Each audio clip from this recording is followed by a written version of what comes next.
54. Homicides are down 54% in the Western District. What that means is last year at this time we had 41 lives that had been lost in the Western District. Today that number stands at 19. 19 is too many. 54% drop. Good afternoon, and thank you, Madam Mayor, for being here today. Operation Ceasefire. It's a nationally renowned program which has shown success in a number of cities, specifically here in Baltimore, helping to reduce crime and homicides in the Western District. Operation Ceasefire is a collaborative partnership with many participants both inside and outside the agencies. Our federal partners, State's Attorney's Office, Baltimore Police Department, coming together with a focus. The latest success shows our persistence, our thorough work, our hard work, our diligence, that we won't back down, we won't back away from these issues. For the past 2 months, we have targeted a drug organization at Cary Street and North. We have focused with the state's attorney to bring those responsible for crime in that area to justice. As a result, we've obtained 16 indictment warrants. 15 of those warrants were for conspiracy to distribute heroin. One warrant was for Anthony Whitaker, who is wanted for first-degree murder of a 20-year-old man by the name of William Jacobs. Mr. Jacobs was shot to death on October 10th in the middle of the afternoon in a street here in Baltimore. Whitaker was apprehended this morning by our Warrant Apprehension Task Force, a unit responsible for capturing the most violent offenders within our city. A message: if you continue to devalue human life in this city, if you harm others in this city, if you choose to be violent in this city, we will continue to focus on you and bring you and your organization to justice. I'd like to bring one of our stars and the leaders of Ceasefire, which has resulted in, along with the major in Western District of dropping crime, or homicides 54%. I'd like to bring up Christopher Horry, Lieutenant in charge of Ceasefire. So good afternoon. Today we're here to wrap up this investigation, and I wanted to take the time to thank the men and women of my team that are really, really good at what we call force multiplication.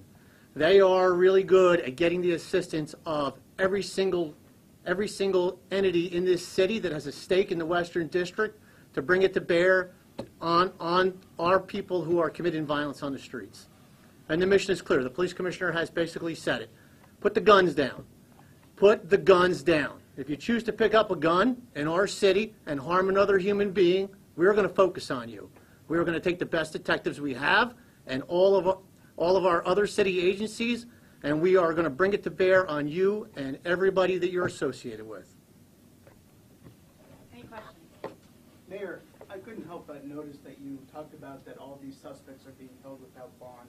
Are you, in a way, mentioning how Dante Jones was released, and obviously him being the suspect that shot the officer? No, there was no subtle under message. It was, I was simply talking about the work of this investigation and what's happening with these suspects. Since that shooting, though, are you upset at suspects being released back on the street?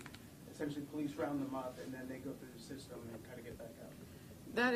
That's always been a concern of mine.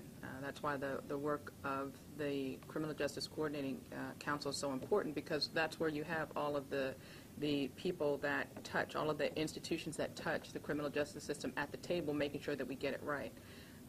As I said a few days ago, that it's important as we take a look at that police shooting, that every person, every institution that is involved in public safety, take a look at the role, what role they played in that incident. Commissioner, is Operation Ceasefire, I may be just completely off base with this question, apologies, but isn't that where you have to bring in some people from the neighborhood with some certain knowledge about stuff and get them involved with finding out the real violent offenders? Can you speak to how that worked in this particular case? Yeah. So we're talking about two different programs. You're talking about Operation Safe Streets, and that's a program that's run out of the Health Department, where you take individuals that have had experience in the criminal justice system that also have some credibility on the streets, and they use their experience and their relationships to treat violence, particularly homicides, as a disease.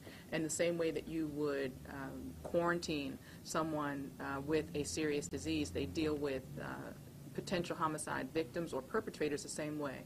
Meaning if there's been an incident and they believe that someone is going to be either the perpetrator of more violence or the victim, they connect with that person and they work to be an interrupter in the domino effect that often happens when you have the group violence that kind of goes back and forth and bounces between organizations. So in this particular case, though, was there any cooperation from people in the community? Did you get any help, or is that improving as far as you can see? Well, I'm going to start with the front and then let Lieutenant O'Ree, who runs it, share or answer that question. What we do on ceasefire, what I really push here is intelligence gathering, knowing what's going on, what's happening within the community as a whole. I push the officers to engage and contact the community to get information and data. But on ceasefires, at the beginning of ceasefire, is that we bring all of our detectives, all of our officers who have knowledge of that community, and we sit them down in a room and we start having a conversation, our federal partners, ourselves, the state's attorney, on what's happening out there. And we validate that from the intelligence standpoint. So a lot of our information for that big meeting, to identify the targets, to identify the most problematic people, comes from those interactions that we've had on the front end from the community. Lieutenant O'Ree, you want to talk about the community? Yes, sir. So to answer your question, the answer is actually yes. Right? The community is a big part of this. The community is helping us out.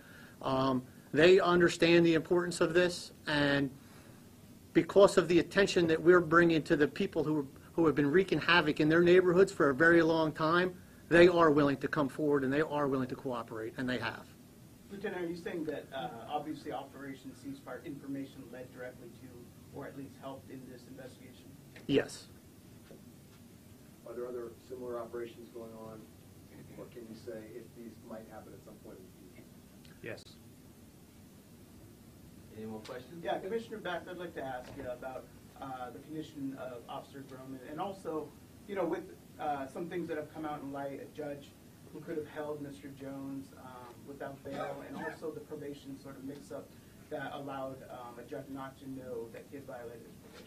Well, I'm not going to go into any of those things. I think you have a thorough background on those. My issue is last night I had the opportunity to go to see Andrew. The night that he was shot, the mayor and I were there late in the morning and got his family there. Last night when I walked in his hospital, got a big hug from his mom, from his dad, his sister, his girlfriend, and I went in to stand at the bedside of Andrew. He was awake. We had a good conversation. He thanked myself on behalf of the police department for the support that we've given him and his family. So that's what I like to focus on, is Andrew, and that he's getting healthy. At the same time, I have another officer that's in a hospital that was from a car accident that is struggling.